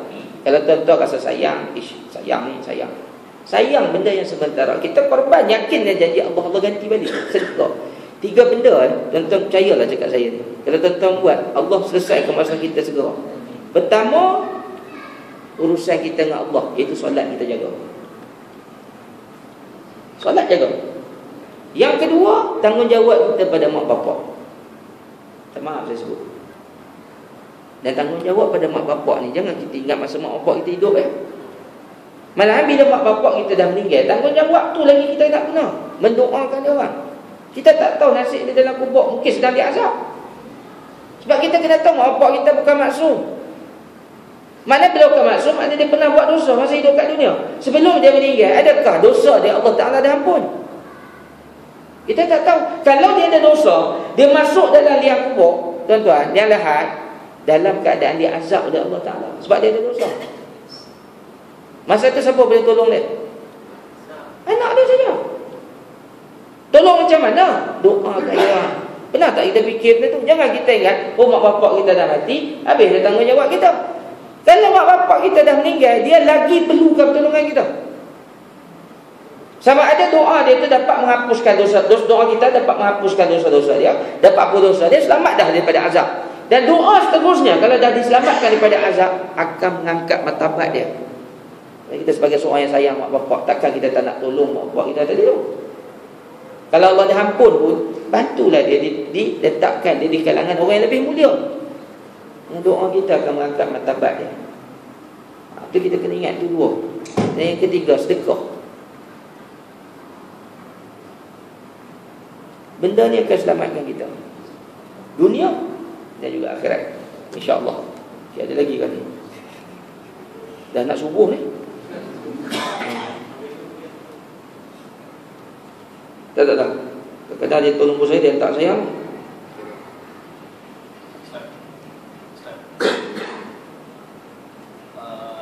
Ada solat ni.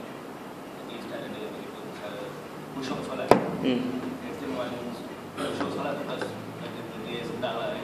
So mana bila Ustaz kata dia khusyuk solat tu, mana kalau kita lalai kita pun tak ada nima. So mana tu kalau kita dah cuba untuk khusyuk. Okey. Memang kita cuba rasa takut solat tu tak nima kan. Tapi bila kita takut ada tiga rasa tu kadang dan nak habis pun ada kat benda yang Okey. Saya nak tanya dulu, kat depan saya ni siapa yang boleh semayang daripada angkat takbir sampai bagi salam dia ingat Allah Ta'ala 100%? Ada tak? Ada tak? Kalau ada, saya nak belajar dengan dia. Sebab aku pun tak boleh buat.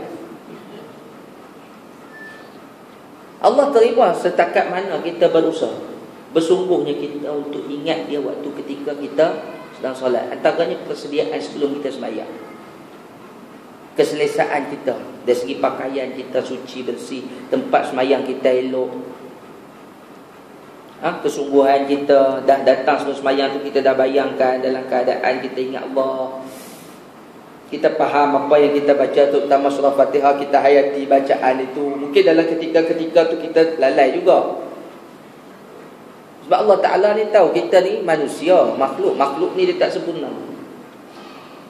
Tapi bila kita semayang dengan leka, tak bersungguh, tidak ada kesungguhan itu tadi, acuh tak acuh, main cincai, ini yang dimaksudkan golongan yang tak diterima solat dia, yang lalai. Sebab tu kena main semayang berjamaah.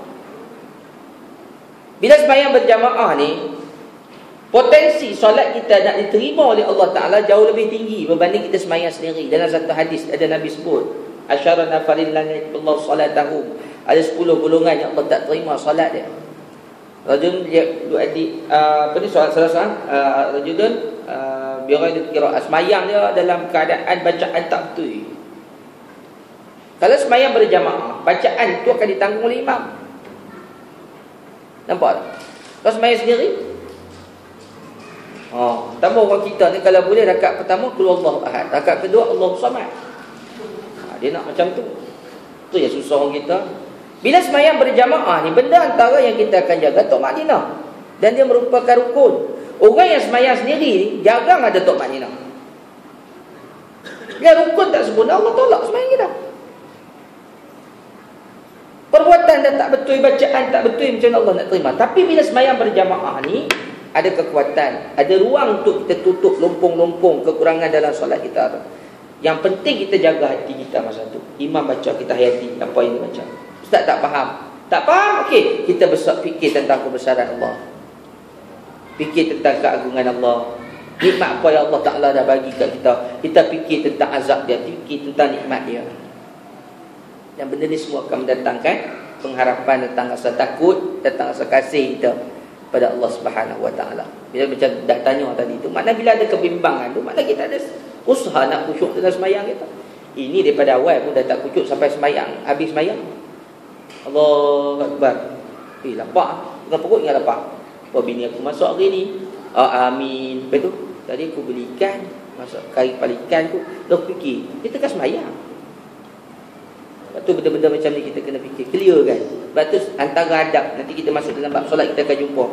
Adab kita nak semayang ni, kita kena kosong pemikiran kita pada fikir soal dunia. Selesaikan dulu benda yang boleh kita selesai. Lapar sangat, pergi makan dulu.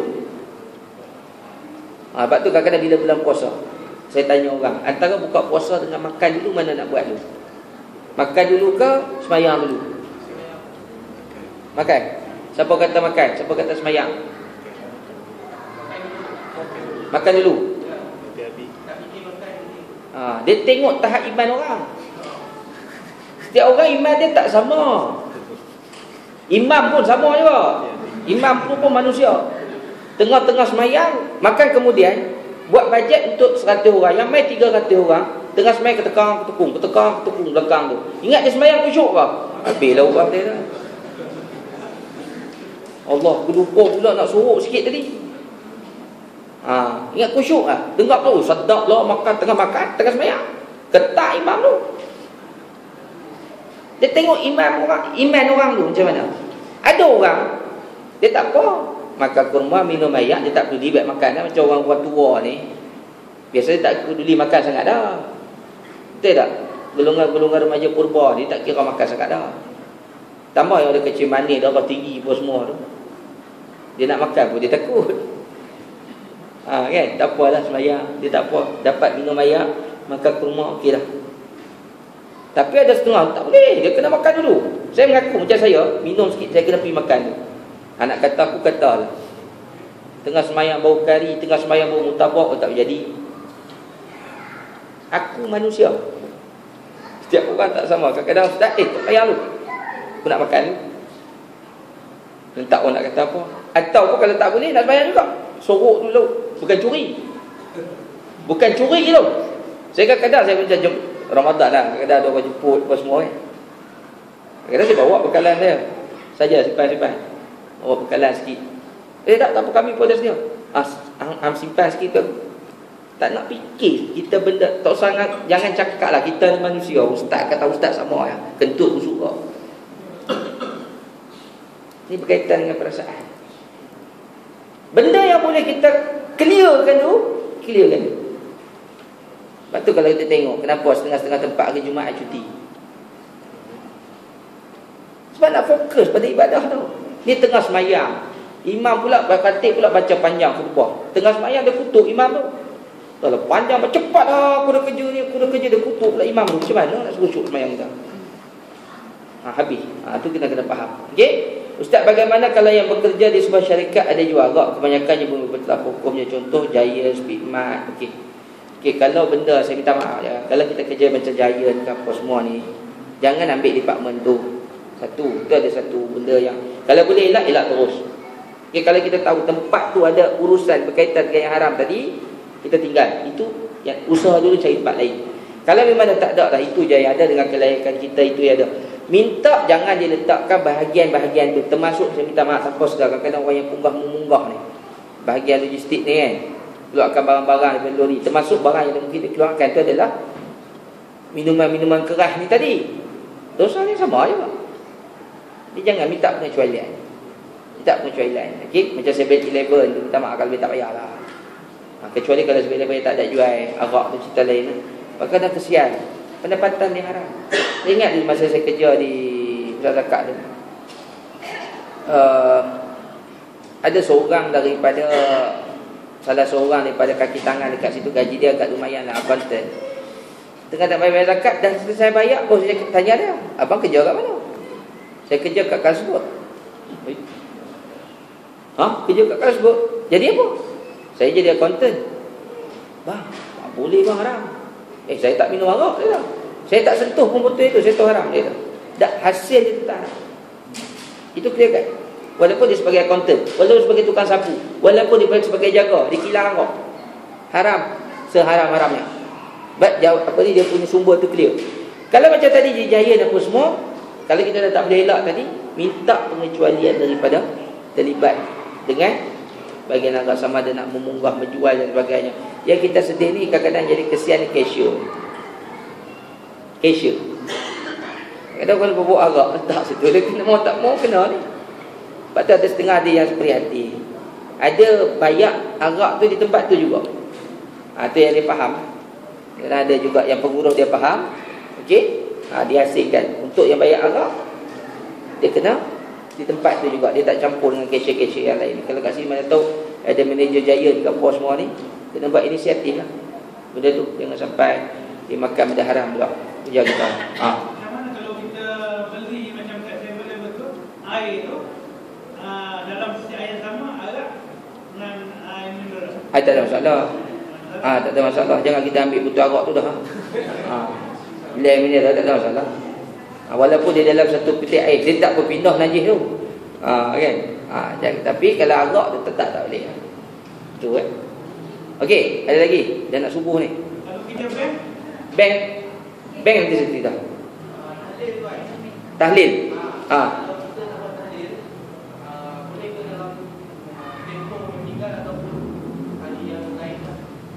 Okay, sebelum tu saya nak tanya, kenapa kita buat tahlil? Ya, sebab apa? Bila orang mati kita buat tahlil. Sunnah. Dia bukan sunnah, Nabi tak pernah buat. Tahlil Nabi tak pernah buat. Malahan mazhab kita, Imam Syafi'i rahimahullah ta'ala sendiri sebut dalam kitab dia Al-Um, tahlil adalah bid'ah. Bid'ah. Okay, tapi saya bagi tahu dulu, aku bukan Wahabi. Kena jelas Ustaz ni Wahabi kan. Okey. Kenapa kita buat tahlil? Itu satu persoalannya. Kenapa bila kita ingat orang yang mati kita buat tahlil? Adakah orang yang dah meninggal dunia ni mengharapkan tahlil kita? Sebenarnya tak. Tak pun. Bukan tahlil yang mereka nantikan. Kita buat tahlil ni dengan harapan apa yang kita baca itu, ganjaran pahala tu kita hadiahkan kepada dia. Sebab dalam tahlil, kita ulama sebelah kita di Nusantara tidak anggap benda tu salah. Sebab apa? Dalam tahlil kita baca ayat-ayat Al-Quran, kita selawat atas Nabi, kita wirid la ilaha illallah. Sesat dia kat mana? Betul tak? Sesat dia kat mana? Tak betul dia kat mana? Memang amalan membaca Quran, amalan berselawat, amalan kita berwirid ni benda yang Nabi suruh buat. Dan benda tu memang dapat pahala. Jamu orang makan pula, ada pahala tak? Ada pahala, kecuali dia sebut kat situ selepas makan sila bayar. Itu tak ada pahala lah kat situ tu. Jadi dengan harapan pahala yang dia buat, orang-orang yang baca tadi ni, sampai kepada arwah si mati, dia hadiahkan pahala tu. Sampai tak sampai, wallahu alam. Tapi kalau mungkin arwah dulu pernah mengajar benda-benda tu pada waris dia, dia pun buat. Setiap kali dia baca, orang yang baca dapat pahala, arwah pun dapat pahala juga. Itu pasti, sebab Nabi sebut barang siapa mengajarkan satu perkara yang baik, orang tu melakukan, dia dapat pahala tak kurang sikit pun macam mana orang yang buat benda tu. Tapi sebenar-benar yang diminta oleh orang yang dah meninggal dunia ni adalah doa, bukannya tahlil. Ustaz, ujung tu ada doa. Betul. Kita buka balik buku tahlil, cuba tengok doa untuk si mati panjang mana. Sikit Yang lain tu semua doa untuk Nabi, doa untuk para sahabat. Doa untuk arwah si mati sikit Allahumma fir lahu warhamhu wa'afihi wa'fu anhu. Tu Dan memang itu yang dia nak pun. Sebab kita, kalau saya sebut dah tadi, kalau mak bapak kita ni ada dosa, dia masuk dalam kubur, dia kena azab tuan-tuan. Bila dia diazab, dia tak ada rehat 24 jam, tiap-tiap hari kena azab. Dihentikan daripada azab atau direhatkan daripada azab tu bila dia berjumpa dengan bulan Ramadan. Itu pun Allah nak bagi rehat daripada azab. Ni kalau dia ada dosa, mak bapak kita sekarang ni tengah kena azab, minta maaf dia sebut. Dia sedang diazab kalau dia ada dosa. Adakah pahala yang kita kirim pada mak bapak kita ni boleh menghapuskan dosa dia? Tak dapat. Adakah orang dalam kubur diseksa sebab dia tak ada pahala? Bukan sebab dia tak ada pahala. Orang dalam kubur dia azab sebab dia ada dosa. Jadi nak menghapuskan dosa dia macam mana? Dia dah tak boleh bertaubat, melainkan anak dia mendoakan keampunan pada dia. Bila anak tu mendoakan keampunan, ya Allah ya Tuhanku, ampunkan dosa ayahku, ya Allah ya Tuhanku, ampunkan dosa mak aku, Allah terima doa anak kita, mak bapak tu selamat daripada azab. Itu yang kita kena buat, bukan tahlil tadi tu. Nak buat semayang doa ni bukan mesti setahun sekali, tiap kali lepas semayang doa. Mana Imam Syafi'i sebut tidak sempurna solat seseorang apabila dia mendirikan solat, selepas selesai dirikan solat dia tidak mendoakan mak bapak dia. Sebab tu lepas semayang jangan bangun terus, duduk istighfar 3 kali. Kita istighfar 3 kali tu minta ampun kepada Allah Ta'ala, bukan minta ampun untuk kita saja tu. Istighfar pertama minta ampun atas dosa-dosa kita, sama ada dosa yang kita tahu atau dosa yang kita tak tahu. Dosa yang kita tahu, okey. Dosa yang tak tahu ni, tengah tuan-tuan duduk ni, ada dosa yang tuan-tuan buat tanpa sedar. Rupanya ada gambar kita ada daurat dalam Facebook, orang duk tengok. Dosa. Itu kata jahat saya kata ni. Dia mungkin pernah orang kata share fitnah, share benda-benda aib orang dalam Facebook dia. Setiap kali dia share tu orang tengok usaha dia menge-share tadi tu. Ingat tak ada dosa ke tu? Duduk tengah kuliah, duduk tengah sembahyang, rupanya dalam masa yang sama dosa pun jalan. Lepas tu yang ketiga, dosa-dosa yang dia tahu dan tak tahu. Lepas tu dia minta ampun. Minta ampun pada Allah Ta'ala atas kekurangan dalam solat dia. Kok ada cacat celah sampai solat dia Allah Ta'ala tolak. Minta ampun dulu, supaya Allah terima solat kita. Dan yang ketiga, kita minta ampun pada Allah Ta'ala atas dosa mak bapak kita. Lepas tu kalau orang yang bagi salam lepas sembahyang syok terus bagi salam, terus bangun, ni tuan-tuan boleh faham sendiri lah. Maknanya dia tak kisah pun sembahyang Allah terima ke tak terima. Dia tak kisah, janji dah sembahyang sudah. Mana tak ada pengharapan. Macam tuan-tuan sendirilah lepas hantar Minang dulu, mesti mengharap kan masa hantar Pinangan, rombongan Minang tu, mesti mengharap. Tengok mana tak sampai lagi mak aku ni, mana tak sampai lagi pak aku. Tu bunyi dah kereta. Rupanya lori ada booking. Allah, lambatnya. Dia resah. Macam tu juga kita akan jadi resah, gelisah, takut sembahyang Allah tak terima. Tapi kalau orang lepas sembahyang pokok cabut terus, mana dia tak ada pengharapan, tak ada rasa bimbang, solat dia Allah Ta'ala tak terima. Kita balik soalan abang kita pasal kerja bank tu. Kerja bank ni kalau dia dah tak boleh elak tu cerita lain. Ada pendapat ulama, satu kata dia kena usaha juga untuk cari pekerjaan di tempat lain. Bank kita tengok ada perbank konvensional, perbank Islamik tak apalah, dia konvensional.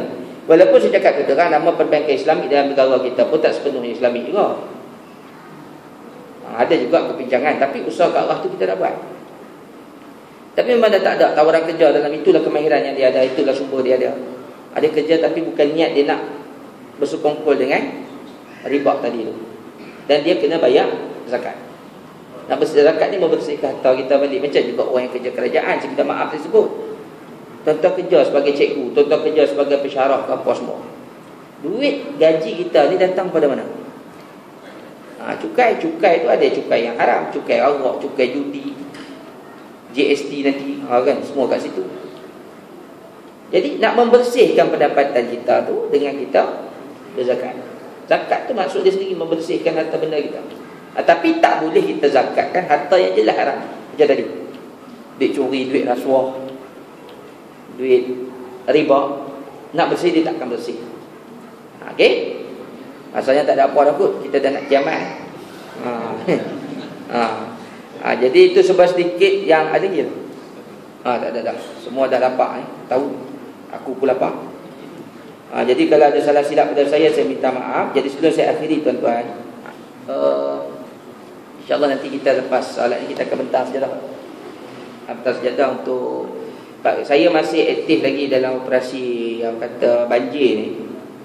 Kita sebenarnya kami ada buat 2 program besar. Satu rumah rakyat, rumah budiman. Semalam kita baru buat pelancaran sebiji rumah kita bina yang dilancarkan oleh Menteri Besar Kelantan sendiri. Dan Alhamdulillah setakat ni dah ada 5 individu yang setuju untuk bina rumah, sponsor rumah lah, sebiji rumah. Setiap individu tu seorang sebiji rumah. Mana ada 5 biji, maksudnya jadi 6 biji lah. Yang mana rumah ni harga dia 37,000. Jadilah dia berpanjangan. Sebab apa? Bukan saja mangsa yang akan duduk, waris dia pun akan duduk kat situ. Dan kita buat rumah ni khusus kepada mereka yang rumah dia total loss. Saya nak beritahu tuan-tuan, jangan terkejut ya, yang total loss 2,000 lebih di Kelantan. Ada kalau nak tengok gambar apa semua tu dalam saya punya FB tu, saya ada masukkan rumah hanyut habis. Tinggal tiang tangga dengan tiang asal, rumah tak ada langsung. Dan kita utamakan orang miskin yang pendapatan dia 1,000 ke bawah, tanggungan dia ramai. Yang ini kita akan utamakan untuk kita buat pembinaan rumah rakyat. Dan Alhamdulillah setakat ni kita dah ada 6 biji rumah. Dan kita tengah usaha, dah sumbangan yang kami dapat pun setakat ni hampir 200,000 untuk buat rumah ni. Dan duit ni kita audit, dan duit ni kita ada web kita sendiri. Tuan-tuan boleh cek setiap kemasukan. Tuan-tuan kita akan update hari-hari progres rumah tu dan sebagainya. Dan yang kedua, kita ada tim mekanik. Tim mekanik yang insya-Allah hari Sabtu dan Ahad ni akan memulakan operasi dia untuk repair kenderaan-kenderaan mangsa banjir ni. Dengan secara percuma. Tapi spare part tu kena beli. Spare part tu kena beli. Kita akan gunakan segala sumbangan-sumbangan orang ramai. untuk kita dapatkan sumbangan-sumbangan untuk meringankan bebanan bangsa banjir. Sebab apa tuan-tuan, saya bagi tahu. Sebab kenderaan ni keperluan. Kita pun tak nak dia orang duk menadah bantuan semata-mata tanpa dia sendiri berusaha untuk cari kata pendapatan untuk keluarga untuk selesaikan masalah dia. Jadi sebab tu kita nampak dua asas ni kita selesaikan dulu. Dan juga untuk kerja-kerja pengurusan lah. Sebab tu saya nak bagi tahu kat sini, kalau tuan-tuan nak menderma nanti insya-Allah kita lancarkan. Itu satu. Lepas tu yang kedua, kalau tuan-tuan nak bayar zakat, nak dapatkan pelepasan cukai, kita ada resit yang boleh dapat pelepasan cukai. Tapi yang dapatkan pelepasan cukai ni RM100 ke atas. Kalau RM5 tak payah lah. Habis beras tu. Itu dua. Lepas tu yang ketiga, yang nak menghapuskan duit riba tadi. Tapi duit ni kena bagi tahu, sebab kita kena asing, kita tak boleh campur yang itu. Yang itu khusus untuk kerja-kerja pemaslahatan awam. Sebab setakat masa kami bincang dengan esko perumahan, kata, kalau nak buat kerosakan dianggarkan 1 bilion. Tuan-tuan bayangkan, di Kelantan saja 1 bilion. Lepas tu sedangkan bajet kerajaan negeri, kita tak silap saya, dah 700,000 je. 700 juta saja setahun. Jadi memang kerajaan negeri takkan mampu untuk selesaikan masalah masalah dalam tempoh terdekat. Yang kita bimbang lepas banjir, bukan masa banjir tu. Masa banjir ni tuan-tuan, kita operasi mintamat nyawa. Lepas banjir ni masalah lagi banyak, kos lagi banyak. Sebab apa? Kalau kita tak kawal dengan betul, yang kita paling bimbang adalah berkaitan dengan penyakit berjangkit. Seorang dah kena E. coli lah. E. coli. E. coli ni. Aku bukan tahu sangat pasal doktor ni. Seorang dah kena lah. Tuan-tuan sendiri tahu siapa. Kan? Jadi kita takut masalah wabak ni akan merebak kalau tak ditangani dengan cepat. Jangan main-main. Benda ni bukan masalah kecil, ini masalah besar kalau tak ditangani dengan bijak. Okey, dan sekarang ni fokus kita ni untuk kerja-kerja pembersihan tu, kita boleh gunakan duit-duit yang saya sebutkan tadi, duit riba tadi. Lepas tu yang terakhir, kalau tuan-tuan nak membayar fidyah, okey, insya-Allah kita akan terima. Tapi beras fidyah kita tak bagi sekarang. Sebab apa? Sekarang ni makanan dah banyak. Sehingga kan saya jumpa salah seorang pensyarah di Kelantan ni. Seorang pensyarah ni, dia ni orang Mesir. Dia puji orang Malaysia. Dia kata dekat Mesir kami berebut nak cari makan. Berebut, kalau hantar bantuan makan berebut. Kat Malaysia terbalik, orang berebut hantar makanan.